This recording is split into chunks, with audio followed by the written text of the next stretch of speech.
بسم اللہ الرحمن الرحیم الحمد للہ رب العالمین والصلاة والسلام علی سید المرسلین وعلی آلہ وصحبہ اجمعین۔ آج کے ہم اس لیکچر میں بات کریں گے سنت کی اہمیت اور ضرورت کے بارے میں۔ تو ہم اپنے الفاظ میں، اپنی گفتگو میں، اپنی بات چیت میں عموماً سنت کا ذکر کرتے ہیں، حدیث کا ذکر کرتے ہیں، اور ان کے بارے میں جو ایک مسلمان کے خیالات ہیں، مسلمان کا تصور ہے، یقیناً بہت ہی اچھا اور بہت ہی مقدس تصور لیا جاتا ہے۔ تو پہلے ہم جاننا چاہیں گے کہ اس سے اصطلاحی طور پر اور لغوی طور پر کیا مراد ہے، اس کی تعریف کیا ہے، کسے کہتے ہیں۔ تو حدیث کا لفظ اگر ہم دیکھیں تو لغوی طور پہ تو اس سے مراد ہوتا ہے کہ کوئی بھی نئی چیز، جدید، یعنی کہ کوئی بھی چیز جو آدمی سنتا ہے تو وہ ایک نئی بات ہوتی ہے۔ کسی بھی ایسے شخص سے، جیسے آپ میری بات سن رہی ہیں، تو اس میں یہ بات آپ کے لیے ہو سکتا ہے نہیں ہو، تو اسی کو پھر وہ حدیث کہا جاتا ہے۔ اور حدیث کے ساتھ ساتھ یہ تو وہ معنی ہوا لغوی طور پر، لیکن جو اصطلاحی طور پر ہے اس میں بنیادی طور پر تو نبی کریم صلی اللہ علیہ وسلم سے منسوب 3 باتوں کو حدیث کہا جاتا ہے۔ آپ کے اقوال، آپ کے افعال اور آپ کے سامنے کیے ہوئے عمل، 3 تو بنیادی چیزیں ہیں۔ تو قول سے مراد یہ ہے کہ آپ کے جو ارشادات ہیں، آپ کے جو فرامین ہیں،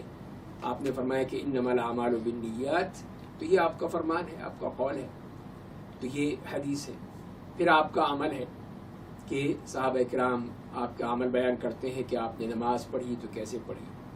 آپ نے حج کیا تو کیسے کیا، آپ نے لین دین کیا تو کیسے کیا، اور اس طرح مختلف آپ کی پوری زندگی کے تمام معاملات ہیں جو آپ صلی اللہ علیہ وسلم کی ذات اقدس کی طرف منسوب ہیں۔ تو وہ افعال بھی، ان کو ہم حدیث بھی کہہ سکتے ہیں، اور بعض لوگوں نے اس کو سنت بھی کہا ہے، لیکن اصل چیز یہ کہ وہ حدیث میں ہی شامل ہے۔ اور تیسری چیز وہ ہے جو کہ نبی کریم صلی اللہ علیہ وسلم کے سامنے کیے ہوئے عمل ہے، یعنی کسی اور کا عمل ہے اور آپ کے سامنے کیا ہوا ہے اور آپ اس پر خاموش رہے، کسی قسم کا کوئی رد عمل ظاہر نہیں کیا۔ اگر کیا ہے تو یہ ہے کہ آپ مسکرا دیے، یا آپ نے کوئی لفظ کہہ دیا کہ ہاں ٹھیک ہے، مناسب ہے، تو یہ اس کو ہم کہتے ہیں کہ تقریر، یعنی اقرار سے ہے۔ وہ تقریر نہیں جو اردو میں کہا جاتا ہے، وہ نہیں، اس سے مراد اقرار کیا جاتا ہے کہ آپ نے اس پر اقرار کیا۔ کہ جیسے کہ ہم مثال دیکھتے ہیں کہ نبی کریم صلی اللہ علیہ وسلم عید کے دن اپنے گھر میں تشریف فرما تھے، آرام کر رہے تھے، تو کچھ چھوٹی بچیاں جو تھیں، نابالغ بچیاں، وہ گا بجا رہی تھیں، عید کا دن تھا، اور وہ ترانے گا رہی تھیں جو ان کے جنگ کے ترانے ہوتے تھے، ان میں سے کوئی ترانہ پڑھ رہی تھی۔ تو اور پھر حضرت ابوبکر رضی اللہ تعالیٰ عنہ تشریف لائے، تو انہوں نے منع کرنے کی کوشش کی یا منع کیا، تو آپ نے بھی ان سے کہا آج عید کا دن ہے۔ تو بہرحال اس سے معلوم یہ ہوا کہ یہ عمل جو اس وقت ہو رہا تھا کہ وہ ایک چھوٹی بچیاں تھیں، اور جو گا رہی تھیں وہ بھی ترانے تھے، جنگ کے ترانے تھے، اور کسی قسم کا کوئی ان کے پاس کوئی میوزیکل کوئی انسٹرومنٹس نہیں تھے، صرف زبانی طور پر، یا ہو سکتا ہے زیادہ دف ہو۔ تو وہ اس سے پھر ہمیں یہ حکم مل گیا کہ اگر ایسی کوئی تقریب ہو جس میں خواتین ہوں، بچیاں ہوں،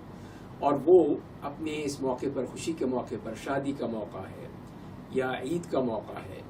یا اور کوئی ایسا اچھا موقع ہے تو جس پر وہ کرتے، تو اس میں کوئی حرج نہیں ہے۔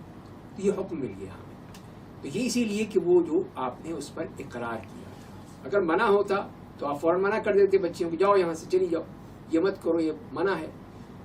تو آپ منع کر دیتے۔ اس لیے کہ یہ نبی کریم صلی اللہ علیہ وسلم کی ذات اقدس کے سامنے اگر کوئی کام کیا جائے اور اگر وہ غلط ہو تو آپ خاموش نہیں رہ سکتے، آپ کہیں گے نہیں یہ غلط بات ہے، مت کرو، اس کو منع کر دیں گے۔ تو یہی تو وہ اصل پھر حکم ہے کہ آپ غلط بات پہ خاموش نہیں رہ سکتے، تو جس پر خاموش ہیں یا جس پر آپ نے اقرار کیا ہے وہ بات صحیح ہے۔ تو یہ تو وہ 3 باتیں ہیں۔ اس کے ساتھ ساتھ پھر یہ بھی ہے کہ سنت کا جو لفظ ہے وہ نبی کریم صلی اللہ علیہ وسلم کی، یا حدیث کا لفظ وہ بھی جو نبی کریم صلی اللہ علیہ وسلم کی سیرت ہے اور اس میں خاص طور پہ آپ کے جو شمائل ہیں، یعنی آپ کا چلنا پھرنا، آپ کا بات چیت کرنا، بیٹھنا اٹھنا، کھانا پینا، یعنی جتنے بھی آپ کے افعال ہیں جن پہ اللہ تعالیٰ نے آپ کو، پھر آپ کی شکل و صورت ہے، شباہت ہے، جسم ہے، داڑھی ہے اور لباس ہے، یہ وہ چیزیں ہیں جو کہ اس میں آپ کے فعل میں نہیں آ رہی، نہ قول میں آ رہی ہیں، وہ آپ کی وہ چیزیں ہیں جو آپ کو پسند تھی اور آپ کیا کرتے تھے، تو ایک سنت میں شامل ہو گئی، تو ان کو بھی اس میں شامل کیا جا سکتا ہے، وہ بھی ہے۔ پھر آپ کی سیرت ہے، تمام آپ کی سیرت جو ہے ہمیں حدیث سے معلوم ہوتی ہے، سنت سے ہی ہم پڑھتے ہیں، تو وہ بھی ہے، اور حدیث کی کتابوں میں ملتی ہے، آپ کی تمام چیزیں جو ہیں وہ ہمیں مل جاتی ہیں۔ آپ کی سیرت، بعثت سے پہلے آپ کی سیرت کیا تھی، آپ جب بچپن ہی میں تھے حضرت حلیمہ سعدیہ کے ہاں، تو آپ کا سینہ چاک ہوا اور وہاں فرشتوں نے آ کے دل نکالا اور دل کو دھو کے پھر وہیں پہ ہی دوبارہ اس کو لگا دیا، تو یہ ایک واقعہ ہے، یہ بھی ہم اسی میں شامل کرتے ہیں۔ اور پھر بعثت کے بعد کے جو واقعات ہیں وہ سیرت میں بھی ہیں، احادیث میں بھی شامل ہیں۔ تو اس طرح محدثین کے ہاں کہ یہ معاملہ جو ہے یہ بہت ہی وسیع ہے، وسیع معاملہ ہے اور بہت ہی وسعت کے ساتھ ہے کہ جس میں یہ تمام چیزیں شامل ہیں، لیکن فقہی طور پر یا اس سے احکام حاصل کرنے کے لیے وہ 3 باتیں ہی کافی ہیں جو میں نے عرض کی ہیں آپ کے سامنے، کہ آپ کے اقوال، افعال اور تقریرات، یعنی جن پر آپ نے اقرار کیا ہے۔ تو یہ حدیث کا بھی ہے معاملہ اور سنت کا بھی ہے۔ سنت کا بھی سمجھ لیجئے کہ سنت سے مراد کیا ہے۔ سنت کو لغوی طور پر تو ہے کوئی طریقہ ہے، کوئی قاعدہ، کوئی ضابطہ، اس کو کہا جاتا ہے، جیسے کہ حدیث میں آتا ہے کہ من سن سنتا حسنۃ فلہ اجرھا واجر من عمل بها الی یوم القیامہ، اور تو فرمایا کہ جس نے بھی کوئی اچھی سنت اختیار کی تو اس کے لیے اس کا اجر ہے، اور جس نے عمل کیا اس کو بھی اجر اس پر ہوگا، اور جس نے کوئی بری سنت اختیار کی تو اس کا گناہ اس پر بھی ہوگا، اور جو بھی اس پہ عمل کرے گا اس کو بھی گناہ ہوگا۔ تو یہاں پہ سنت جو ہے پھر وہ مراد وہ طریقہ ہے، وہ عمل ہے جو کسی نے کیا ہے، کوئی اچھا کام کیا تو سب لوگوں نے اس پہ عمل کیا، تو اسی لیے پھر اس کو ہم کہیں گے کہ یہ سنہ حسنہ ہے یا یہ سنہ سیئہ ہے، بری بات ہے۔ اسی طرح سنت کو بدعت کے مقابل بھی استعمال کیا جاتا ہے۔ بدعت سے مراد وہ بات ہوتی ہے جو کہ قرآن و سنت سے ثابت نہیں تھی، صحابہ کرام کے دور میں نہیں تھی، بعد میں وہ جس کو ثواب کی خاطر اختیار کیا جاتا ہو، جبکہ وہ نہ رسول اللہ سے ثابت ہے نہ صحابہ کرام سے ثابت ہے، تو وہ چیز پھر بدعت کہلاتی ہے۔ اور اس کے مقابلے میں جو صحیح طریقہ ہے، صحیح بات ہے، وہ سنت کہلاتی ہے، اس کو ہم سنت کہتے ہیں، اور وہ بدعت وہی ہے جو کہ اس کے برخلاف ہے۔ اسی طرح یہ بھی سنت کے اس مفہوم میں شامل ہو جاتی ہیں، جیسے کہ نبی کریم صلی اللہ علیہ وسلم نے فرمایا کہ علیکم بسنتی وسنت الخلفاء الراشدین المہدیین من بعدی، کہ میری سنت کو اور میرے بعد آنے والے خلفاء راشدین جو ہیں ان کی سنت کو تھام پکڑ لو۔ تو لہٰذا اس سے معلوم یہ ہوا کہ وہ خلفاء راشدین کا جو عمل ہے وہ بھی ہمارے لیے قابل قبول ہے، قابل عمل ہے، اور وہ بھی سنت کہلاتا ہے، اس کو بھی نبی کریم صلی اللہ علیہ وسلم نے سنت کہا ہے۔ تو یہ چیز اس کے واضح ہو گئی کہ مفہوم کیا ہے، تعریف کیا ہے سنت کی اور حدیث کی۔ اب آپ ایک اور رخ سے ہم دیکھتے ہیں کہ رسول کریم صلی اللہ علیہ وسلم سے ہمارا تعلق کیا ہے۔ تو یہ سب سے پہلی بات تو یہ ہے کہ ہم آپ پر ایمان رکھتے ہیں، اور جو شخص بھی رسول اللہ صلی اللہ علیہ وسلم پر ایمان نہیں رکھتا وہ مسلمان نہیں ہو سکتا، اس کو مسلمان کہا ہی نہیں جا سکتا۔ اور اللہ پر ایمان رکھنے والے تو بہت ہیں، یہودی بھی ہیں، عیسائی بھی ہیں، اور دوسرے مذاہب والے بھی ہوتے ہیں، لیکن رسول اللہ صلی اللہ علیہ وسلم پر ایمان لا کر اور پھر اللہ پر ایمان لا کر، دونوں پر ایمان لا کر ہی ہم اسلام میں داخل ہو سکتے ہیں۔ تو پہلا معاملہ جو ہے ہمارا تعلق وہ ایمان کا تعلق ہے، کہ ہم نبی کریم صلی اللہ علیہ وسلم کو اللہ کا نبی مانتے ہیں، خاتم النبیین مانتے ہیں، اور ہمارا یہ ایمان ہے کہ آپ کے بعد اب کوئی نبی نہیں آئے گا، کوئی رسول نہیں آئے گا، اور یہی آخری امت ہے، اس کے بعد کوئی امت نہیں آئے گی، اور قیامت تک کے لیے یہی امت باقی رہے گی۔ اس کے بعد دوسرا جو ہے وہ ہمارا تعلق نبی کریم صلی اللہ علیہ وسلم سے محبت کا تعلق ہے، کہ ہمیں نبی کریم صلی اللہ علیہ وسلم سے محبت ہے، اور آپ نے خود کہا ہے کہ جیسے کہ حدیث میں آتا ہے کہ والذی نفسی بیدہ لا یؤمن احدکم حتی اکون احب الیہ من نفسہ واولادہ اور جیسے کہ حدیث میں تفصیل سے اس بات کو ذکر کیا گیا ہے کہ اس ذات کی قسم جس کے قبضے میری جان ہے کہ تم میں سے کوئی شخص جو ہے وہ ایمان نہیں لا سکتا، مومن نہیں ہو سکتا جب تک کہ میں اس کے نزدیک اس کی اپنی جان سے، اپنی اولاد سے، اس کے ماں باپ سے اور تمام لوگوں سے بڑھ کر محبوب نہ بن جاؤں۔ تو یہ ہے وہ محبت۔ تو اس میں یہ بتا دیا گیا اس حدیث میں کہ ایک تو وہ ہماری فطری محبت ہوتی ہے، ہر انسان کی ہے، کہ وہ اپنے والدین سے محبت کرتا ہے، اپنے بچوں سے محبت کرتا ہے، اپنے اور عزیز و اقارب سے محبت ہوتی ہے، جس سے بھی اس کا لگاؤ ہو، جس سے بھی اس کی تعلق ہو، اس سے محبت ہوتی ہے، کم ہو زیادہ ہو، ایک محبت ہوتی ہے۔ تو یہ تو ایک فطرت میں رکھی ہے اللہ نے، لیکن ایک شعوری محبت ہے جو ہمیں پوری طرح سوچ سمجھ کے جس کو ہم نے اختیار کرنا ہے۔ تو وہ شعوری محبت جو ہے وہ یہاں مقصود ہے کہ ان تمام فطری محبتوں سے بڑھ کر اللہ سے، اللہ کے رسول صلی اللہ علیہ وسلم سے ہماری محبت ہو، تبھی ایمان مکمل ہو، اس لیے کہ ہمارے ایمان کا تقاضا ہے۔ اور یہ محبت پھر ہمیں پوری طرح ہمارے عمل میں جھلکنی چاہیے، جس کہ صحابہ کرام کا معاملہ تھا، کس طرح وہ نبی کریم صلی اللہ علیہ وسلم سے محبت کیا کرتے تھے، اور آپ کے لیے انہوں نے اپنی جان بھی قربان کی، مال بھی قربان کیا، اپنا وطن بھی قربان کیا، اور ہر چیز کے لیے تیار رہتے تھے۔ کسی بھی معاملے میں ہو، کچھ بھی ہو، وہ کوئی دریغ نہیں کرتے تھے کہ اس میں کوئی چیز بچا لیں یا روک لیں یا رک جائیں، نہیں، جہاں پہ بھی ہو، مرد ہو یا عورتیں ہوں، سب کے سب اس معاملے میں وہ نبی کریم صلی اللہ علیہ وسلم سے والہانہ محبت کرتے تھے۔ تو ہمارا ایک یہ دوسرا تعلق ہے، وہ ہے نبی کریم صلی اللہ علیہ وسلم سے ہماری یہ محبت۔ یہ محبت ہے تو واقعی ہم صحیح معنی میں ایمان بھی ہے۔ تو وہ خالص محبت، وقتی محبت نہیں کہ خاص ایام میں، خاص واقعات میں، خاص مجالس میں اس میں صرف ہماری محبت جھلکتی ہو، نہیں، ہماری محبت تو ایسی ہے کہ وہ ہر وقت اور ہر لمحہ کی محبت ہے۔ وہ صرف ربیع الاول کی مرہون منت نہیں ہوتی کہ اس میں جو مجالس ہوتی ہیں یا اس میں جو جلسے جلوس ہوتے ہیں، کانفرنسز ہوتی ہیں، اس میں ہی ہم اپنی محبت کا دعویٰ کریں، بلکہ وہ زبانی بھی نہیں ہوتی، عملی محبت ہوتی ہے۔ اور عمل سے یہی ہے کہ جس ذات سے ہمیں محبت ہے اس کو صرف زبانی طور پر نہیں، عملاً ہم اس کی ہر بات کو پسند کرتے ہیں، اس سے محبت کرتے ہیں اور اس کو اپنانے کی کوشش کرتے ہیں کہ وہ ہم دیکھیں کہ نبی کریم صلی اللہ علیہ وسلم کا طریقہ کیا تھا، آپ نے کس طرح یہ نماز پڑھی تھی تو ہم اس طرح کی نماز پڑھیں، آپ نے شادی بیاہ کیے تھے وہ آپ کا طریقہ کیا تھا، آپ کے آپس کے تعلقات تھے، رشتہ داروں سے تھے، اپنے بیٹیوں سے، اپنے عزیز و اقارب سے، اپنے صحابہ کرام سے، وہ کیسے تھے۔ تو یہ چیز جو ہے یہ سامنے رکھنا، یہی محبت کی علامت ہے۔ صرف زبانی محبت جو ہے وہ کام نہیں آتی، اصل محبت وہ ہے جو کہ عملی محبت ہو، اور وہی ہم سے مطلوب ہے۔ اور پھر تیسرا معاملہ جو ہے وہ جو ایمان تقاضا کرتا ہے، یہ محبت تقاضا کرتی ہے، وہ ہے نبی کریم صلی اللہ علیہ وسلم کی اتباع اور اطاعت، کہ مکمل طور پہ آپ کی اتباع کرنی ہے اور اطاعت کرنی ہے۔ جیسے قرآن نے کہا یا ایھا الذین آمنوا اطیعوا اللہ واطیعوا الرسول ولا تبطلوا اعمالکم، کہ ایمان والو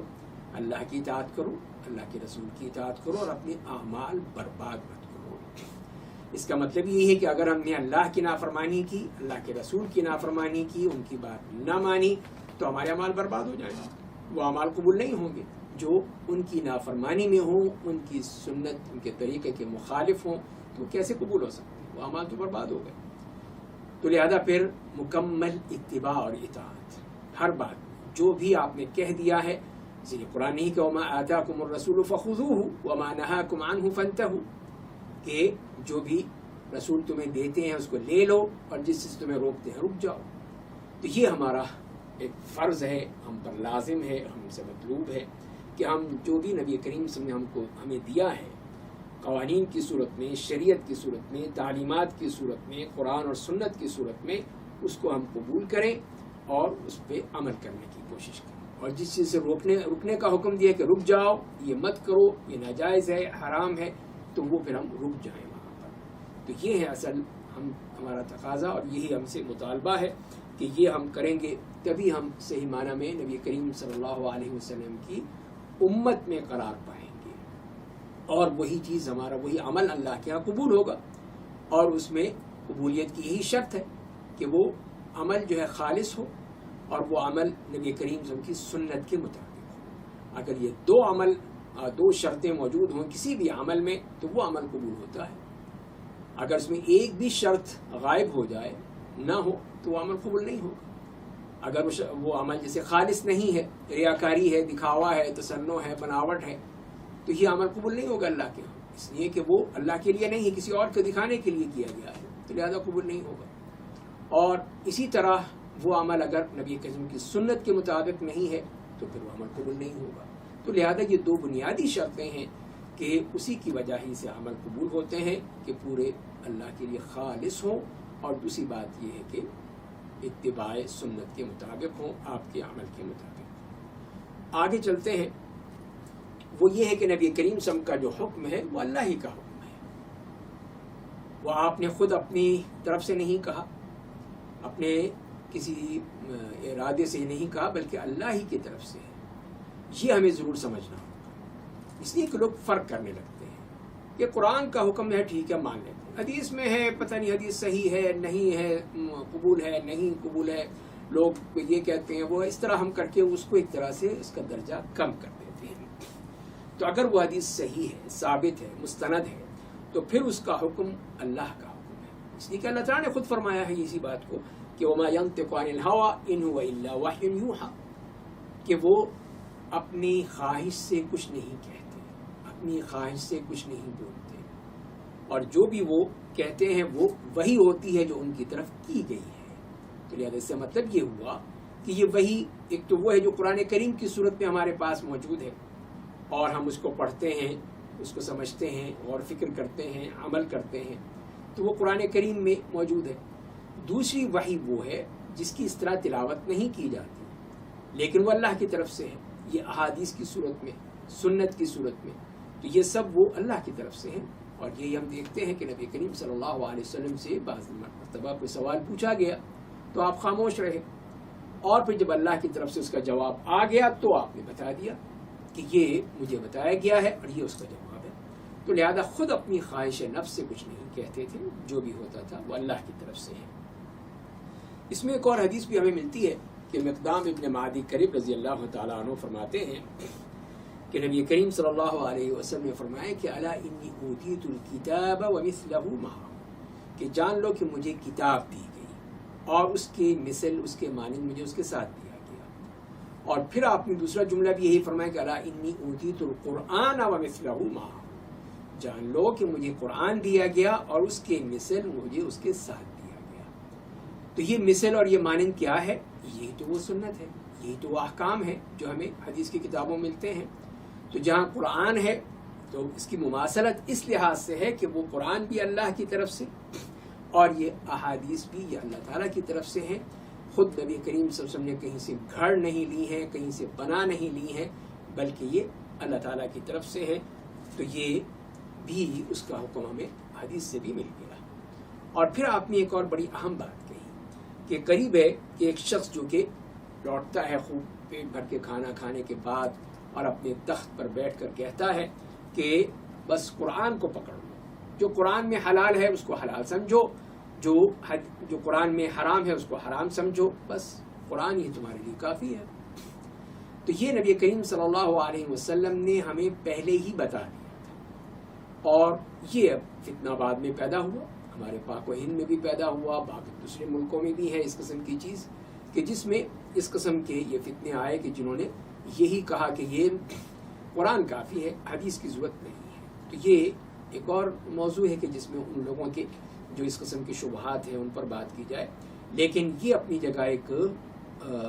موجود ہے یہ بات کہ ایسے لوگ آئے جنہوں نے یہ کہا کہ قرآن ہمارے لیے کافی، ہمیں حدیث کی ضرورت نہیں ہے. وہ نبی کریم صلی اللہ علیہ وسلم نے ہی بتا دیا. اور اس لحاظ سے پھر ہمیں یہ بات بھی معلوم ہوتی ہے کہ نبی کریم صلی اللہ علیہ وسلم نے اس کے بعد 2-3 مثالیں دی. مثال کیا تھی؟ فرمایا کہ یہ بھی جان لو کہ تمہارے لیے گدھے کا گوشت کھانا حرام ہے. تو یہ کیوں کہا؟ اسی لیے کہا کہ قرآن کریم میں تو اس کا حکم نہیں ہے. جیسے کہ مردار کا بتایا کہ وہ حرام ہے، نہیں کھا سکتے، خنزیر نہیں کھا سکتے، بہتا ہوا خون حرام قرار دیا، جو غیر اللہ کے نام پہ ذبح کیا گیا اس کو حرام قرار دیا گیا. لیکن گدھے کے بارے میں نہیں فرمایا گیا. اسی لیے آپ نے اس حدیث میں فرمایا کہ دیکھو یہ حرام ہے. تو لہذا جو لوگ حدیث کو نہیں مانتے وہ لوگ بتائیں پھر ہمیں کہ اس کا حکم کیا ہے. تو حدیث سے یہ بات معلوم ہو گئی کہ نبی کریم صلی اللہ علیہ وسلم نے غزوہ خیبر کے موقع پر دیکھا کہ لوگ کچھ پکا رہے ہیں. پوچھا کیا پکا رہے ہو؟ کہا یہ گدھے کا گوشت ہے. تو آپ نے فرمایا کہ نہیں یہ حرام ہو چکا ہے, تو لہذا یہ سب انڈیل دو, سب پھینک دو. تو وہیں سے پتہ چل گیا کہ اس کو حرام قرار دے دیا گیا, اب یہ کھانے کے قابل نہیں ہے. تو یہی بتانا مقصود ہے کہ جو چیزیں قرآن کریم میں ہیں وہ اپنی جگہ موجود ہیں, ان کی اسی طرح حکم ہے اور وہ ہمیں قبول کرنا لازمی ہے ہمارے لیے.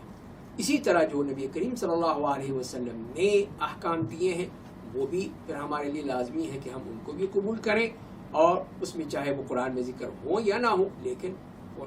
حدیث میں جب آ گئے تو پھر ہمیں لیا جائے گا. جیسے میں نے اس کی مثال اس حدیث میں دی,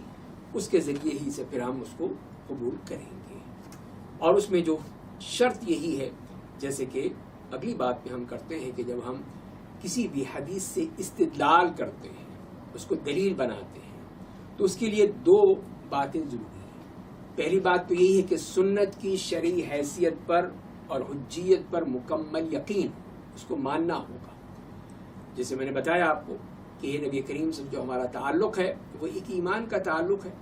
تو اسی کا ہی تقاضا یہ ہے کہ ہم پوری طرح نبی کریم صلی اللہ علیہ وسلم کی سنت پر یقین رکھتے ہوں, اس میں کوئی شک و شبہ نہ ہو کہ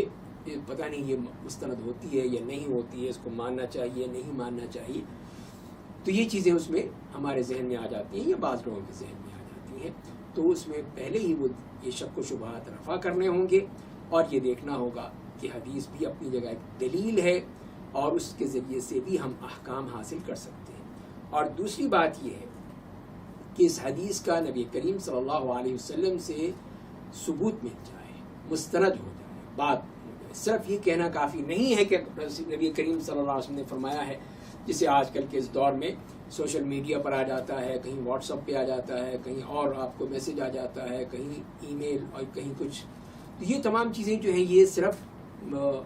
بغیر کسی دلیل کے, بغیر کسی حوالے کے بیان کر دی جاتی ہیں. اس کے لیے مستند ثبوت ہونا چاہیے, اس لیے کہ نبی کریم صلی اللہ علیہ وسلم کا قول کوئی میرا اور آپ کا قول نہیں ہے,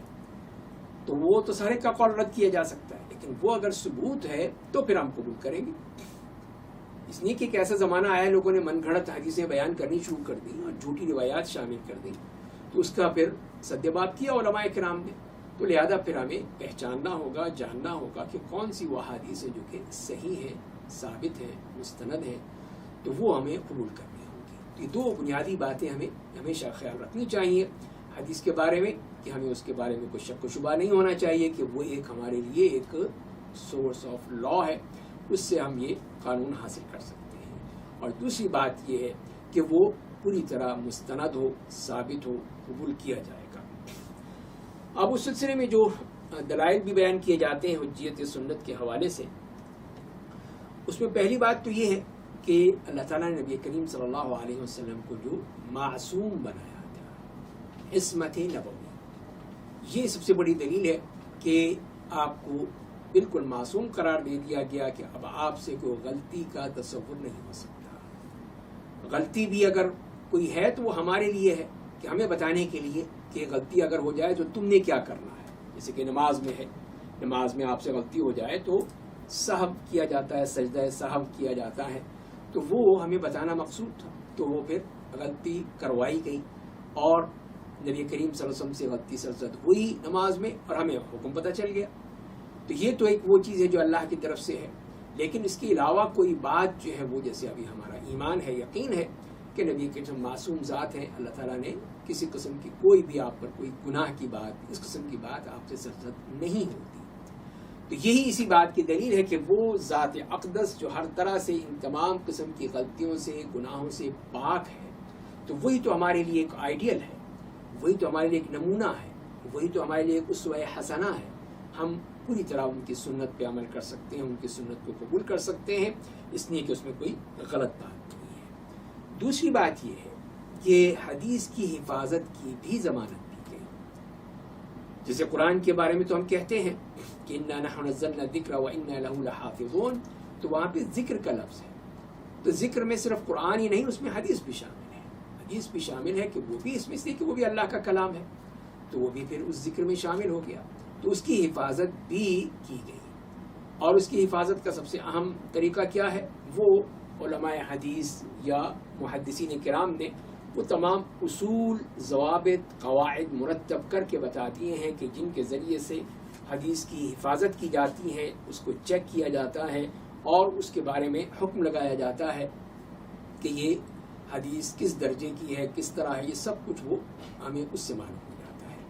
اور اس میں سب سے اہم بات وہ سند ہے، سند حدیث، کہ آپ حدیث کی کوئی کتاب جو مستند کتابیں ہیں ان میں سے کوئی کتاب اٹھا کر دیکھیں تو وہ حدیث جو اس میں نقل ہوگی وہ باقاعدہ ایک چین کے ساتھ ہوگی،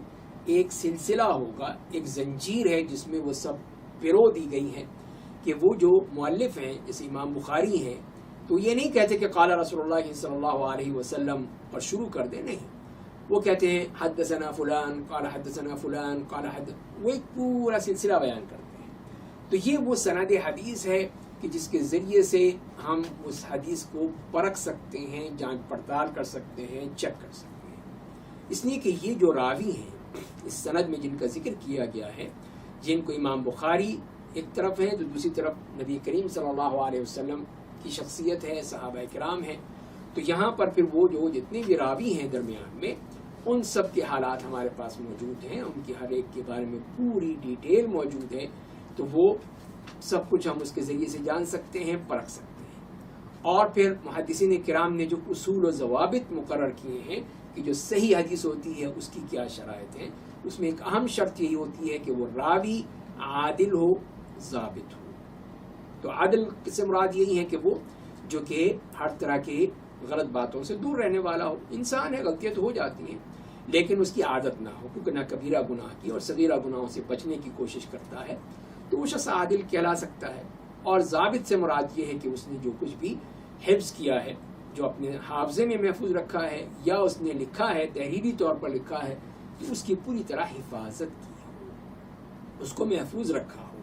تو یہ دو شرطیں جو ہیں اس راوی کے بارے میں ہیں. تو اس طرح پھر راویوں کو پرکھا جاتا ہے، جانچ پڑتال کی جاتی ہے، اس کے بعد پھر حکم لگایا جاتا ہے دوسری تمام امور کے ساتھ کہ یہ حدیث صحیح ہے.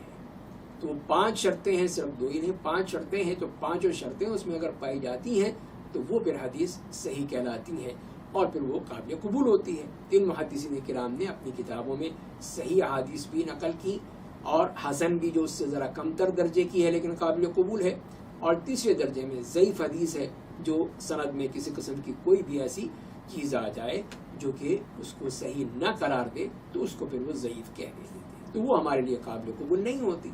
اور اسی طرح جو موضوع روایات ہیں، من گھڑت ہیں، جو لوگوں نے اپنے آپ سے گھڑ لی ہیں، تو وہ بھی قابل قبول نہیں ہوتی، وہ رد کر دی جاتی ہیں. تو یہ کہنے کا مقصد یہ ہے کہ اس طرح پھر اللہ تعالیٰ نے وہ انتظام فرما دیا ان احادیث کے ذریعے سے ہی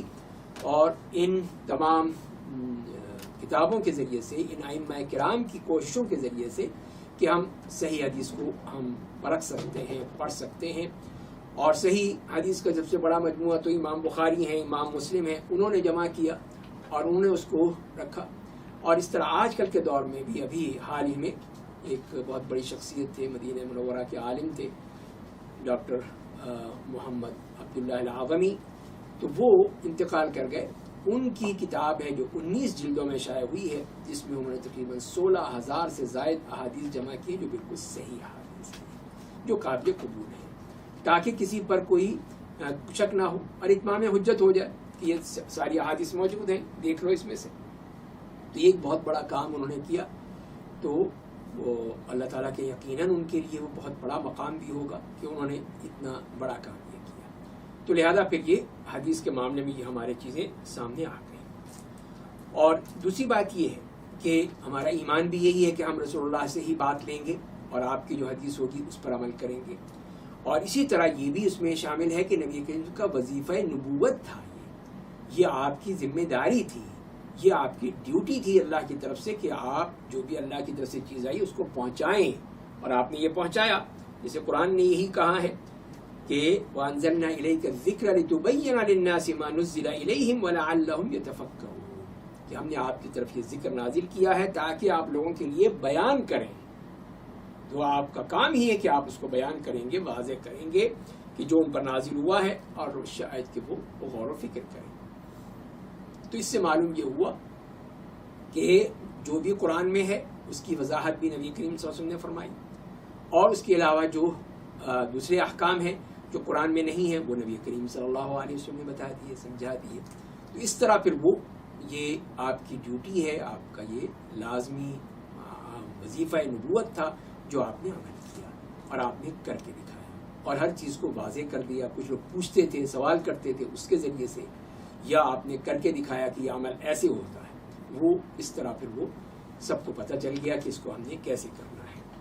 اور اسی طرح اختلاف کی صورت میں بھی جو ہمیں کہا گیا کہ اگر اختلاف پیدا ہو جائے, کسی قسم کا تنازع پیدا ہو جائے, کوئی مسائل پیدا ہو جائیں, تو تم نے پھر کہاں جانا ہے, پھر کیا کرنا ہے. تو قرآن نے صاف کہہ دیا کہ فَإِن تَنَازَعْتُمْ فِي شَيْءٍ فَرُدُّوهُ إِلَى اللَّهِ وَالرَّسُولِ. اگر تمہارے درمیان کوئی تنازع پیدا ہو جاتا ہے, اختلاف پیدا ہو جاتا ہے, تو پھر اس کو لوٹا دو اللہ کی طرف, اللہ کے رسول کی طرف. تو یہی سپریم اتھارٹی وہ ہے,